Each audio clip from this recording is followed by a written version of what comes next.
আজ আমি আপনাদের সঙ্গে শেয়ার করব পটলের একটু অন্যরকম একটা রেসিপি। এই রেসিপিটি কিন্তু গরম গরম রুটি পরোটার সঙ্গে সবচাইতে বেশি ভালো লাগে। আর 10 মিনিটের মধ্যেই কিন্তু রাতে ডিনারের জন্য এই রেসিপিটি ঝটপট তৈরি হয়ে যায়। পটলের তরকারি খেয়ে খেয়ে যখন আর একঘেয়ামু লাগে আর খেতে ভালো লাগে না, সেই সময় কিন্তু মুখের স্বাদ বদলানোর জন্য রাতে ডিনারের জন্য কিন্তু পটলের এই রেসিপিটি অবশ্যই তৈরি করে একবার খেয়ে দেখতে পারেন। এতটাই অপূর্ব হয় খেতে, মুখের স্বাদ কিন্তু একেবারেই বদলে যাবে। নমস্কার বন্ধুরা, অনুশ্রীর রান্নাঘরে আপনাদের সবাইকে স্বাগত। রেসিপিটি তৈরি করার জন্য আমি এখানে 250 গ্রাম পরিমাণে নিয়ে নিয়েছি পটল। আমি একটু দানাযুক্ত পটলই নিয়েছি, আপনারা কিন্তু এই রেসিপিটি কচি পটলেও করতে পারেন। আমি পটলগুলো কিভাবে কেটেছি একটা আপনাদের কেটে দেখিয়ে দিচ্ছি। প্রথমে ছুরির সাহায্যে পটলের দুটো দিক আমি কেটে নিয়েছি। এরপর এরমভাবে একটু চেঁচে নেব। ভালো করে চেঁচে নেবার পর মাঝখান দিয়ে টুকরো করে নেব। যেরকম আমরা পটল ভাজার জন্য কাটি ঠিক সেরমভাবেই কিন্তু এখানে কেটে নিতে হবে। ভালো করে ধুয়ে পরিষ্কার করে নিয়েছি। এরপর আমি এখানে একটা বাটিতে নিয়েছি 50 গ্রাম পরিমাণে টক দই। তার মধ্যে দিয়ে দেবো 1/2 চামচ পরিমাণে হলুদের গুঁড়ো, 1 চামচ পরিমাণে কাশ্মীরি লঙ্কার গুঁড়ো, 1.5 চামচ পরিমাণে দিচ্ছি ধনের গুঁড়ো, 1/2 চামচ পরিমাণে গরম মশলার গুঁড়ো, আর দিচ্ছি 1 চামচ পরিমাণে কসুরি মেথি, আর দিচ্ছি 1.5 চামচ পরিমাণে চাট মশলা। চাট মশলার পরিবর্তে আমচুর পাউডারও কিন্তু এখানে ব্যবহার করা যেতে পারে। এরপর ভালো করে সব উপকরণকে মিশিয়ে নিচ্ছি। এরপর গ্যাস অন করে একটা কড়া বসিয়ে দিয়েছি। কড়াটা গরম হয়ে গেলে দিয়ে দেবো পরিমাণ মতন সর্ষের তেল। তেলটা ভালো করে গরম হয়ে যাওয়ার পর আমি কেটে রাখা পটলগুলোকে তেলের মধ্যে দিয়ে দিলাম। এরপর পটলগুলোকে এখানে হালকা লাল করে ভেজে নেব। সামান্য একটুখানি দিয়ে দিচ্ছি হলুদের গুঁড়ো, আর সামান্য একটুখানি দিয়ে দিলাম নুন।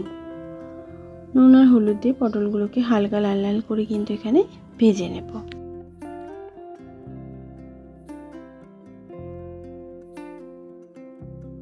পটলগুলো কিন্তু এরকম হালকা লাল হয়ে গেছে। এরপর পটলগুলোকে আমি তেল থেকে তুলে নিচ্ছি। এরপর ওই কড়াতে আর একটুখানি দিয়ে দিচ্ছি তেল। তেল যদি আপনাদের বেশি মনে হয় তেলটা কিন্তু এখানে একটু কম দিতে পারেন। ফোড়নে দিচ্ছি 1 চামচ পরিমাণে গোটা জিরে, 1/2 চামচ পরিমাণে কালো জিরে। ফোড়নটা একটু ভেজে নেবার পর দিচ্ছি একটা মিডিয়াম সাইজে চপিং করে কেটে রাখা পেঁয়াজ। পেঁয়াজটাকে একটুখানি নাড়াচাড়া করে ভেজে নেব।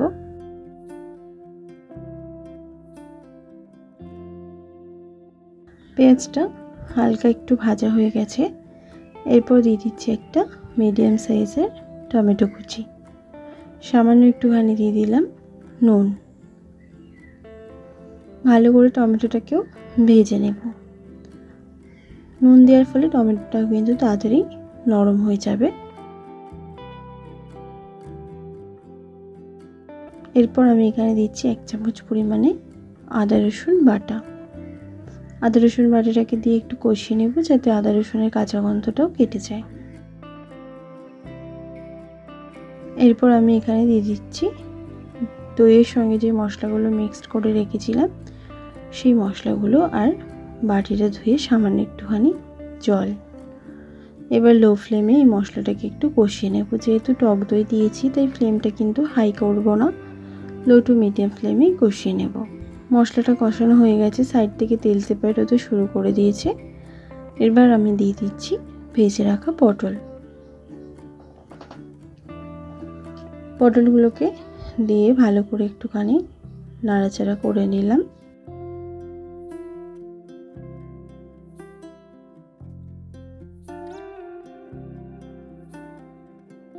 এরপর ঢাকা দিয়ে আমি 5 মিনিটের জন্য লো ফ্লেমে রান্নাটা হতে দেব। ঢাকাটা 5 মিনিট পর সরিয়ে নিয়েছি। একটা সুন্দর গন্ধ কিন্তু বেরোতে শুরু করে দিয়েছে। এরপর দিচ্ছি সামান্য একটুখানি ধনেপাতা কুচি। থাকলে আপনাদের কাছে দেবেন, না দিলেও কোনো অসুবিধা নেই। ভালো করে নাড়াচাড়া করে মিশিয়ে নেব। আমি রান্নাটা একটু শুকনো শুকনোই করেছি, যদি এর থেকেও একটু গ্রেভি খেতে চান তো এখানে আর একটুখানি জল অ্যাড করে দেবেন। ভালো করে নাড়াচাড়া করে মিশিয়ে নিলাম। রান্নাটা আমার কিন্তু প্রায় অলমোস্ট রেডি। পটলের এই দুর্দান্ত রেসিপিটি কিন্তু রুটি পরোটার সাথে খেতে দারুণ লাগে। আর রান্নাটা দেখে যতটা সুন্দর মনে হচ্ছে খেতে কিন্তু ততটাই সুন্দর হয়। এরপর গ্যাসের ফ্লেম বন্ধ করে দেব আর আমি গরম গরম সার্ভ করে নেব। একবার পটলের এই রেসিপিটি অবশ্যই ট্রাই করে আপনারা দেখবেন। আশা করছি আপনাদেরও ভালো লাগবে। ভালো লাগলে লাইক শেয়ার করতে ভুলবেন না। কমেন্ট বক্সে কমেন্ট করে জানাতে ভুলবেন না রেসিপিটি কেমন লাগলো। ভালো থাকবেন, সুস্থ থাকবেন। ধন্যবাদ।